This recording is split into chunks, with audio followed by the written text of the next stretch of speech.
الحمدللہ رب العالمین والصلاة والسلام علی سید الانبیاء والمرسلین وعلی آلہ واصحابہ اجمعین اما بعد۔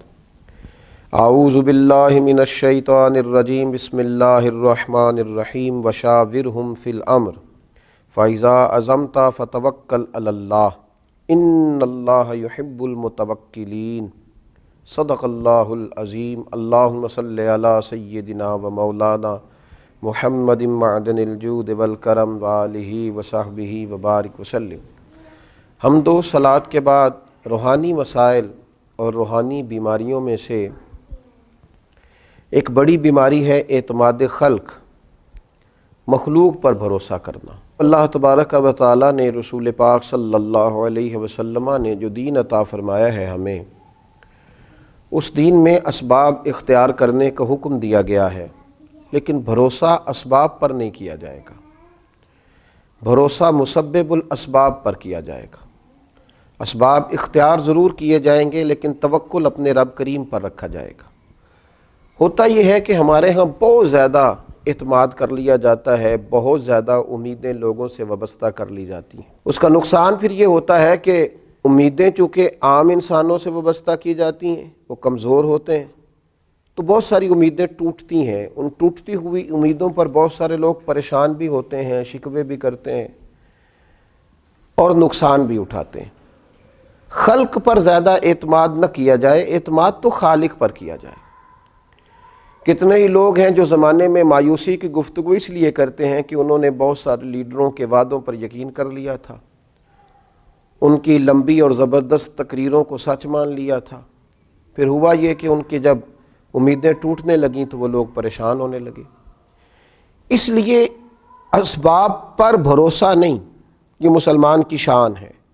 جب اس کا یہ ذہن بن جائے، جب اس کو یہ بات نصیب ہو جائے کہ اس نے ہر حال میں بھروسہ اپنے رب کریم پر کرنا، پھر وہ طاقتور ہوتا ہے، پھر وہ مضبوط ہوتا ہے، پھر زندگی کی بہت ساری چیزوں کو وہ بڑی آسانی سے نبھا جاتا ہے، بہت ساری مشکلات سے وہ بڑے سکون کے ساتھ گزر جاتا ہے۔ اگر اللہ تعالیٰ پر بھروسہ ہو تو دشوار گزار گھاٹیوں پر بھی انسان وجد اور سرور کے ساتھ وقت طے کر جاتا ہے۔ قرآن مجید میں سورہ آل عمران میں اللہ تبارک و تعالیٰ نے نبی پاک علیہ السلام سے فرمایا وَشَاوِرْهُمْ فِي الْأَمْرِ، اور کاموں میں ان سے مشورہ لو، فَإِذَا عَزَمْتَ فَتَوَكَّلْ عَلَى اللَّهِ، لیکن جب پختہ ارادہ کر لو پھر اللہ پر بھروسہ کرو، پھر اپنے رب کریم پر اعتماد کرو۔ جب تمہارا ارادہ پختہ ہو جائے، مشورہ ضرور کریں صحابہ سے، لیکن جب ارادہ کر لیں پھر اللہ پر بھروسہ کریں، اس لیے کہ ان اللہ یحب المتوکلین۔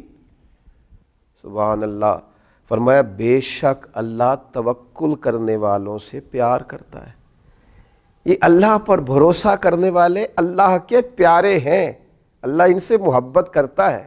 اللہ تبارک و تعالی ان لوگوں کو چاہتا ہے جو اللہ پر بھروسہ کرتے ہیں، انہوں نے اپنی ساری چاہتوں کا کیا خوبصورت مثال ہے سیدنا ابراہیم خلیل اللہ کی، آگ میں پھینکا جا رہا ہے، اتنے بڑے مجمع میں دور دور تک اپنا دوست کوئی دکھائی نہیں دے رہا، کوئی نہیں ہے اپنائیت کا اظہار کرنے والا، ہمدردی کا اظہار کرنے والا، منجنیق میں ڈالا جا رہا ہے، میلوں پھیلی ہوئی آگ میں پھینکا جائے گا، فرشتہ حاضر ہوا ہے، عرض کرتا ہے میری ہوا پہ ذمہ داری ہے، اگر آپ حکم کریں تو ہوا نہ چلا دوں، اڑا نہ دوں اس آگ کو، فرمائیے۔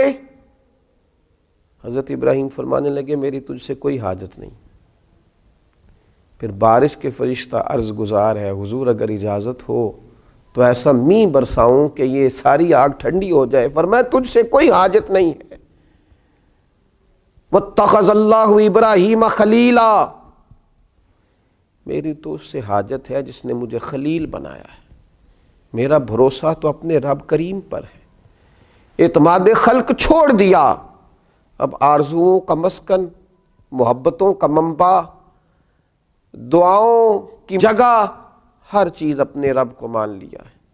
اب وہ جس حال میں رکھے گا اسی حال میں رہنا ہے، اب وہ جو عطا کرے گا اسی پر شاکر ہونا ہے، وہ جس آزمائش میں ڈالے گا اس پر صابر ہونا ہے، جس رستے چلائے گا خوشی سے چلنا ہے۔ بھروسہ اللہ پر، اعتماد اپنے رب پر، اپنے مالک کریم کی ذات پر، ساری توجہات اسی کے دیے ہوئے پر قناعت، اسی پر صبر، اسی کا شکر، اسی کے لیے دل کی ساری چاہتیں، اسی کی طرف انسان کا سارا رجوع۔ میرے نبی اکرم نور مجسم شفیع معظم صلی اللہ تعالیٰ علیہ وسلم نے جب اپنے صحابہ کے دلوں میں یہ بات پوری طرح ڈال لی تھی نا کہ تم نے اللہ پہ بھروسہ کرنا ہے، اعتماد خلق نہیں اعتماد خالق کرنا ہے، تو اس کا لازمی نتیجہ یہ نکلا تھا کہ وہ 313 تلواریں لے کر نعرے لگاتے ہوئے بدر کی طرف بڑھ گئے تھے۔ دوسری طرف بھروسہ تھا تلواروں پر، نیزوں پر، برچھیوں پر، تعداد پر، یہاں بھروسہ تھا اللہ رسول پر۔ نتیجہ کیا نکلا؟ جن کا رب رسول پر بھروسہ تھا انہیں فتح نصیب ہو گئی، اور جو دنیا کے ظاہری اسباب پر بھروسہ کیے ہوئے تھے وہ خائب و خاسر ہو کر لوٹ گئے۔ اسباب سارے اختیار کیے جائیں گے، کوشش تمام اسباب کی جائے گی، لیکن سارے اختیار حاصل کر کے وہ جو میرے رسول پاک صلی اللہ تعالی علیہ وسلم نے صحابی سے کہا تھا نا کہ اونٹ کو پہلے باندھ لے، لیکن باندھنے کے بعد بھی بھروسہ اللہ پہ کرنا، یہ خیال رکھنا کہ اسے چور سے، ڈاکو سے، ہر چیز سے اس کی حفاظت اللہ تعالیٰ کرے گا۔ اسباب اختیار کریں، محنت کریں، جد و جہد کریں، لیکن لوگوں سے امیدیں رکھنی چھوڑ دیں۔ ہر وقت دوسروں پر یہ شکوہ کرنا کہ تو میرے حقوق ادا کر، تو میرا خیال کر، تو میری بات سن، تو میرے اوپر توجہ دے، تو میری باتوں میں دلچسپی کا اظہار لے، اسے چھوڑ دیں۔ اپنی توجہات کا مرکز رب رسول کو بنائیں، اللہ تبارک و تعالیٰ کی ذات والا صفات کے ساتھ دل لگائیں۔ میرے نبی اکرم صلی اللہ تعالیٰ علیہ وسلم نے فرمایا جو شخص اللہ پر بھروسہ کرتا ہے اور اسی کا ہو کے رہتا ہے، بھروسہ کرتا ہے اور رب ہی کا ہو کے رہتا ہے، فرمایا رب تعالیٰ اس کے ہر کام میں کفایت کرتا ہے اور اسے وہاں سے رزق دیتا ہے جہاں سے اس کا گمان بھی نہیں ہوتا۔ اور حضور فرماتے ہیں جو دنیا پر توکل کرے اور اسی کا ہو کے رہ جائے، پھر اللہ بھی اسے دنیا کے حوالے کر دیتا ہے، وہ دنیا ہی کا اسے کر دیتا ہے اللہ تعالیٰ، وہ دنیا ہی کا ہو جاتا ہے۔ جب اس نے اعتماد ہی مخلوق پہ کیا ہے، جب اس نے اعتماد ہی خلق پر کیا ہے، جب اس نے سارا کچھ بنا ہی لوگوں کو لیا ہے، جب اس نے اپنے تعلقات کو ہی سب کچھ سمجھا ہے، تو پھر اللہ تعالیٰ اسے دنیا کے سپرد کر دیتا ہے، اپنی ساری دعاؤں کو، اپنی ساری التجاؤں کو، اپنی ساری محبتوں کو، اپنی ساری دلچسپیوں کو، اپنے الفتوں کے سارے رنگوں کو اللہ رسول کی طرف موڑ دیں، اسی طرف اپنا سارا رخ کر لیں۔ جب کوئی رب کریم کا ہو جاتا ہے تو اللہ تبارک و تعالیٰ کبھی اپنے بندوں کو مایوس نہیں کرتا، وہ کبھی اپنے بندوں کو تنہا نہیں چھوڑتا، وہ کبھی اپنے بندوں کو دنیا کے سپرد نہیں کرتا، وہ کبھی اپنے بندوں کو رسوا نہیں کرتا، وہ کبھی اپنے بندوں کو کسی معاملے میں تنہا نہیں کرتا۔